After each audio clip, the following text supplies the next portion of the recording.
ਸਤਿ ਸ਼੍ਰੀ ਅਕਾਲ PNCN ਦੇਖ ਰਹੇ ਸਾਰੇ ਹੀ ਦਰਸ਼ਕਾਂ ਦਾ ਸਵਾਗਤ ਹੈ। 1 ਅਕਤੂਬਰ ਦਾ ਅੱਜ ਦਿਨ ਹੈ ਤਾਂ ਬ੍ਰਿਟਿਸ਼ ਕੋਲੰਬੀਆ ਦੇ ਵਿੱਚ 24 ਅਕਤੂਬਰ ਨੂੰ ਵੋਟਾਂ ਪੈਣ ਜਾ ਰਹੀਆਂ ਨੇ ਤੇ ਇਸ ਨੂੰ ਲੈ ਕੇ ਜਿੱਥੇ ਇੱਕ ਪਾਸੇ ਚੋਣਾਂ ਦੀ ਤਿਆਰੀ ਜ਼ੋਰਾਂ ਤੇ ਹੈ ਤਾਂ ਨਾਲ ਹੀ ਚੋਣ ਪ੍ਰਚਾਰ ਦੇ ਬਾਰੇ ਜਾਣਕਾਰੀ ਅਸੀਂ ਤੁਹਾਡੇ ਤੱਕ ਨਾਲ ਦੀ ਨਾਲ ਪਹੁੰਚਾਵਾਂਗੇ। ਜਿਵੇਂ ਕਿ ਤੁਸੀਂ ਮੇਰੇ ਪਿੱਛੇ ਪੋਸਟਰ ਦੇਖ ਕੇ ਸਮਝ ਹੀ ਗਏ ਹੋਵੋਗੇ, ਅੱਜ ਅਸੀਂ ਪਹੁੰਚੇ ਹਾਂ ਜਿੰਨੀ ਸਿਮਸ ਦੀ ਇੰਟਰਵਿਊ ਕਰਨ ਦੇ ਵਾਸਤੇ, ਜਿੱਥੇ ਜਾਣਾਂਗੇ ਕਿ ਇਸ ਦੌਰਾਨ ਚੋਣਾਂ ਦੀ ਤਿਆਰੀ ਕਿਵੇਂ ਚੱਲ ਰਹੀ ਹੈ ਤੇ ਕਿਹੜੇ ਅਹਿਮ ਮੁੱਦੇ ਨੇ ਜਿਨ੍ਹਾਂ ਦੇ ਉੱਤੇ ਉਹ ਗੱਲਬਾਤ ਕਰ ਰਹੇ ਨੇ। ਤੇ ਸਭ ਤੋਂ ਪਹਿਲਾਂ ਤਾਂ ਜਿਹੜੇ ਇਲੈਕਸ਼ਨ ਦੇ ਵਿੱਚ ਇਸ ਸਮੇਂ ਅਹਿਮ ਮੁੱਦੇ ਨੇ ਤੁਸੀਂ ਕਿਹੜੇ ਚੁੱਕ ਰਹੇ ਹੋ ਆਪਣੇ ਖੇਤਰ ਦੇ ਵਿੱਚ? ਦੇਖੋ, ਸਾਡੇ ਇਲਾਕੇ ਦੇ ਵਿੱਚ ਸਰੀ ਪੈਨੋਰਾਮਾ ਦੇ ਵਿੱਚ ਸਭ ਤੋਂ ਵੱਡਾ ਮੁੱਦਾ ਸਦਾ ਹੀ ਰਿਹਾ ਐਜੂਕੇਸ਼ਨ, ਦੂਸਰਾ ਹੈਲਥ ਕੇਅਰ, ਫਿਰ ਆ ਜਾਂਦੇ ਆ ਹਾਊਸਿੰਗ ਐਂਡ ਪਬਲਿਕ ਟਰਾਂਸਪੋਰਟ। ਫਿਰ ਕਿਹੜੇ ਉਹ ਵਾਅਦੇ ਨੇ ਜਿਹੜੇ ਤੁਸੀਂ ਪਹਿਲਾਂ ਇਸ ਖੇਤਰ ਦੇ ਵਾਸਤੇ ਕੀਤੇ ਸੀ ਤੇ ਤੁਸੀਂ ਉਹਨਾਂ ਨੂੰ ਪੂਰਾ ਵੀ ਕੀਤਾ ਜਦੋਂ ਤੁਸੀਂ ਵਿਧਾਇਕ ਬਣੇ? ਬਹੁਤ ਵਧੀਆ ਕੁਐਸਚਨ ਹੈਗਾ ਆ, ਵੀ ਬਹੁਤ ਗਰਵ ਵੀ ਹੈਗਾ ਆ ਵੀ ਅਸੀਂ ਜੌਨ ਹੋਗਨ ਦੀ ਗਵਰਨਮੈਂਟ ਦੇ ਨਾਲ, ਮੈਂ ਵੀ ਵਿੱਚ ਹੀ ਸੀਗੀ, ਅਸੀਂ 80% ਵਾਅਦੇ ਪੂਰੇ ਕਰ ਦਿੱਤੇ ਆ, ਜਿਹੜੇ ਬਾਕੀ 20% ਆ ਉਹ ਇਨ ਪ੍ਰੋਸੈਸ ਹੈਗੇ ਆ। ਅਤੇ ਸਭ ਤੋਂ ਵੱਡੀ ਗੱਲ ਇੱਥੇ ਉਦੋਂ ਇਹ ਸੀਗੀ ਵੀ 7,500 ਬੱਚਾ ਪੋਰਟੇਬਲਸ ਵਿੱਚ ਬੈਠਾ ਸੀ, 7,500। ਅਤੇ ਜਦੋਂ ਦੀ ਸਾਡੀ ਸਰਕਾਰ ਬਣੀ ਆ, ਸਿਰਫ 3 ਸਾਲਾਂ ਦੇ ਵਿੱਚ ਅਸੀਂ ਆਲਮੋਸਟ 9,000 ਨਿਊ ਸਟੂਡੈਂਟ ਸੀਟਸ ਬਣਾਈਆਂ ਆ ਸਰੀ ਦੇ ਵਿੱਚ। ਔਰ ਹਾਲੇ ਵੀ ਪੋਰਟੇਬਲਸ ਹੈਗੇ ਆ, ਪਰ 9,000 ਬਣ ਗਈਆਂ ਆ। 18 ਪ੍ਰੋਜੈਕਟਸ, ਜਾਂ ਸਕੂਲ ਐਕਸਪੈਂਸ਼ਨਸ ਅਤੇ ਜਾਂ ਨਵੇਂ ਸਕੂਲ, ਤੁਸੀਂ ਜਿੱਥੇ ਵੀ ਜਾਵੋ ਸਰੀ ਦੇ ਵਿੱਚ ਨਵੇਂ ਸਕੂਲ ਬਣ ਰਹੇ ਆ ਅਤੇ ਐਕਸਪੈਂਸ਼ਨ ਵੀ ਹੋ ਰਹੇ ਆ। ਅਤੇ ਸਪੈਸ਼ਲ ਆਫਿਸ ਬਣਾਇਆ ਗਿਆ ਸੀਗਾ ਸਰੀ ਵਿੱਚ ਟੂ ਐਕਸਪੈਡਾਈਟ ਐਵਰੀਥਿੰਗ, ਵੀ ਸਾਰਾ ਜਲਦੀ ਕਰ ਸਕੀਏ। ਜੇ ਇਹਨੂੰ ਕੰਪੈਰੀਸਨ ਕਰੀਏ, ਆਖਰੀ 3 ਸਾਲ ਜਦੋਂ ਲਿਬਰਲ ਸਰਕਾਰ ਸੀਗੀ, ਉਹਨਾਂ ਨੇ 3 ਸਾਲਾਂ ਦੇ ਵਿੱਚ ਬੇਸ਼ੱਕ ਸਰੀ ਦੇ ਵਿੱਚ ਬਹੁਤ ਹੀ ਵੱਡੀ ਵਾਧੀ ਹੋ ਰਹੀ ਸੀਗੀ, ਉਹਨਾਂ ਨੇ ਸਿਰਫ 1 ਸਕੂਲ ਬਣਾਇਆ ਸੀ, 1 ਸਕੂਲ। ਅਤੇ ਅਸੀਂ 3.5 ਸਾਲਾਂ ਦੇ ਵਿੱਚ 18 ਪ੍ਰੋਜੈਕਟਸ ਚੱਲ ਰਹੀਆਂ ਆ ਇਸ ਵਕਤ। ਸੋ ਇਹਦੀ ਬਹੁਤ ਖੁਸ਼ੀ ਹੋ ਰਹੀ ਆ। ਹਾਲੇ ਬਹੁਤ ਕਰਨ ਵਾਲਾ ਆ। ਅਸੀਂ ਜ਼ਮੀਨ ਵੀ ਲੈ ਲਈ ਆ ਗਾਂ ਸਕੂਲ ਬਣਾਉਣ ਲਈ।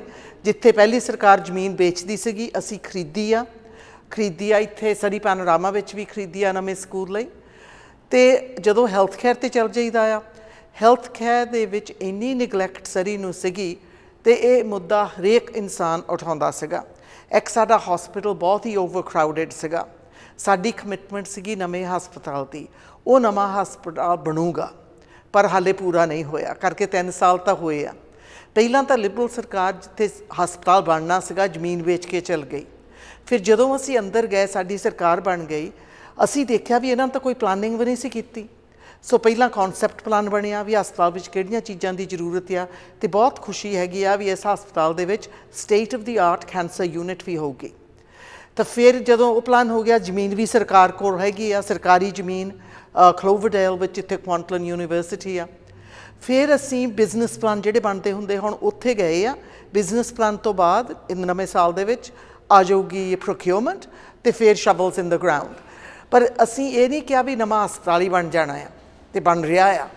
ਅਸੀਂ ਇਹ ਵੀ ਕੰਮ ਕੀਤਾ ਵੀ 2 ਪ੍ਰਾਇਮਰੀ ਅਰਜੈਂਟ ਕੇਅਰ ਸੈਂਟਰਸ ਬਣੇ ਸਰੀ ਦੇ ਵਿੱਚ।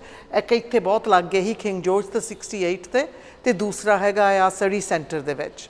ਨਾਲ Roshni clinic to address mental illness and opioid addictions, ਅਤੇ ਨਾਲੇ ਹੀ ਨਰਸ ਪ੍ਰੈਕਟੀਸ਼ਨਰ ਸੈਂਟਰ ਜਿਹੜਾ ਇੱਕ ਕਲੋਵਰਡੇਲ ਖੁੱਲ੍ਹਿਆ ਆ, ਅਤੇ ਇੱਕ ਸੈਂਟਰ ਹੁਣ ਜਿਹੜਾ ਸਾਊਥ ਸਰੀ ਵਿੱਚ ਵੀ ਖੁੱਲ੍ਹਿਆ ਆ। ਸੋ ਜਦੋਂ ਇਹ ਸਾਰਾ ਕੁਛ ਦੇਖਦੇ ਹਾਂ, ਇੱਦਾਂ ਲੱਗਦਾ ਵੀ ਸਾਡੀ ਸਰਕਾਰ ਨੇ ਸਿਰਫ ਵਾਅਦੇ ਨਹੀਂ ਪੂਰੇ ਕੀਤੇ, ਪਰ ਉਦੋਂ ਵੀ ਜ਼ਿਆਦਾ ਕੰਮ ਕੀਤਾ। ਅਤੇ ਜਦੋਂ ਦੇਖ ਲਈਏ MRI, ਸਭ ਤੋਂ ਵੱਡੀ ਕੰਪਲੇਂਟ ਸੀਗੀ ਵੀ MRI ਨੂੰ ਬਹੁਤ ਵੇਟ ਲਿਸਟ ਸੀਗੇ। ਅਸੀਂ ਵੇਟ ਲਿਸਟ ਕੱਟ ਇਨ ਹਾਫ ਬਾਈ 50% ਘਟਾ ਦਿੱਤੇ ਆ। ਇੱਥੇ ਹੁਣ ਜਿਮ ਪੈਟਰਸਨ ਸੈਂਟਰ ਦੇ ਵਿੱਚ ਨਿਊ MRI ਮਸ਼ੀਨ ਜਿਹੜੀ ਚੱਲਦੀ ਰਹਿੰਦੀ ਆ। ਹੁਣ ਲੋਕ ਮੈਨੂੰ ਕਹਿੰਦੇ ਜੀ ਨਹੀਂ 2 ਹਫ਼ਤੇ ਹੋ ਗਏ ਆ, ਕਹਿੰਦੇ ਸੀ MRI, ਹੁਣ ਸਾਨੂੰ ਫੋਨ ਵੀ ਆ ਗਿਆ। ਅਤੇ ਰਾਤ ਦਿਨ ਚੱਲਦੀਆਂ ਮਸ਼ੀਨਾਂ ਸਿਰਫ ਇੱਥੇ ਨਹੀਂ, ਜੇ ਵੈਨਕੂਵਰ ਜਗ੍ਹਾ ਪਹਿਲਾਂ ਮਿਲ ਜਾਂਦੀ ਆ, ਉੱਥੇ ਵੀ ਲੋਕ ਜਾਂਦੇ ਆ। ਸੋ MRI ਜਿਹੜੇ ਸਰਜਰੀ ਸੀਗੇ, ਨੀ ਹਿਪ ਸਰਜਰੀਜ਼, ਉਹਨਾਂ ਦਾ ਵੀ ਬਹੁਤ ਹੀ ਐਕਸਪੈਡਾਈਟ ਕੀਤਾ ਗਿਆ। ਫਿਰ ਆ ਜਾਈਏ ਜਿਹੜੀ ਸਾਡੇ ਲਈ ਬਹੁਤ ਹੀ ਵੱਡੀ ਗੱਲ ਆ ਵੀ ਬਜ਼ੁਰਗਾਂ ਦੀ ਕਿੱਦਾਂ ਦੇਖਭਾਲ ਕਰੀ ਦੀ।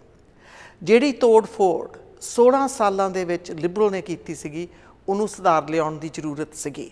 ਅਤੇ ਜਿਹੜੀ ਇੰਡੀਪੈਂਡੈਂਟ ਰਿਪੋਰਟ ਨਿਕਲੀ ਸੀਗੀ ਸਾਡੇ ਇਲੈਕਸ਼ਨ ਤੋਂ ਪਹਿਲਾਂ ਵੀ 90% of the senior homes were below standards ਉਹਦੇ ਵਿੱਚ Cabinet Minister Adrian Dix, the Health Minister, did magnificent work.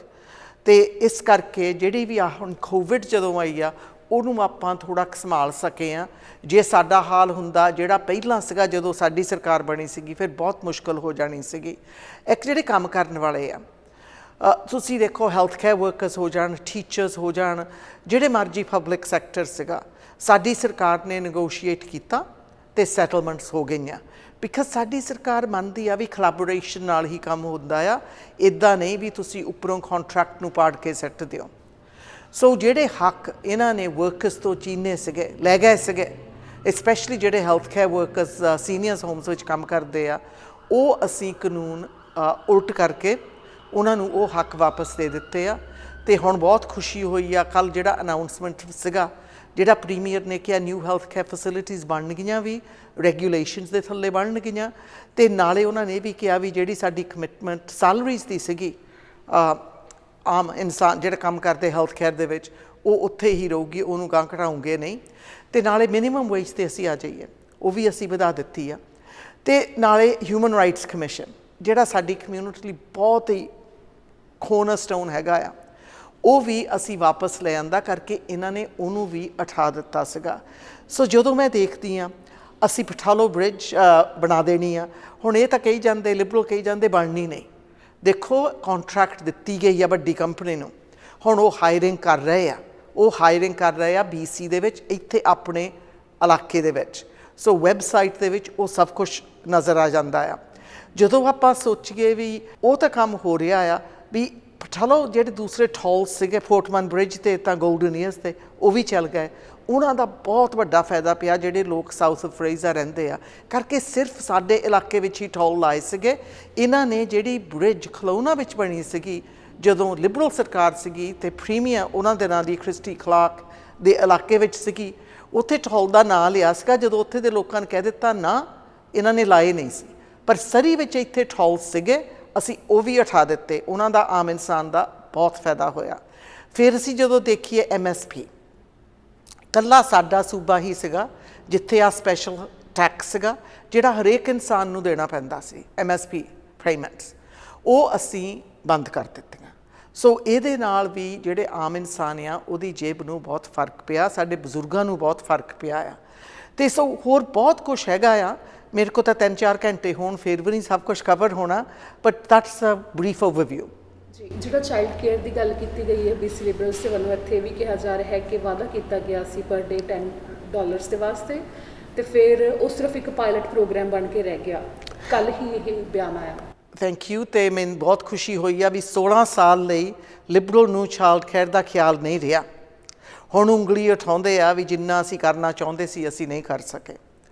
ਅਤੇ ਜਿਹੜੀ $10 a day ਚਾਈਲਡ ਕੇਅਰ ਸੀਗੀ ਸਾਡੀ ਕਮਿਟਮੈਂਟ ਸੀਗੀ, ਪਰ ਸਾਡੀ ਮਾਈਨੋਰਿਟੀ ਸਰਕਾਰ ਸੀ, ਸਾਨੂੰ ਸਪੋਰਟ ਨਹੀਂ ਮਿਲੀ।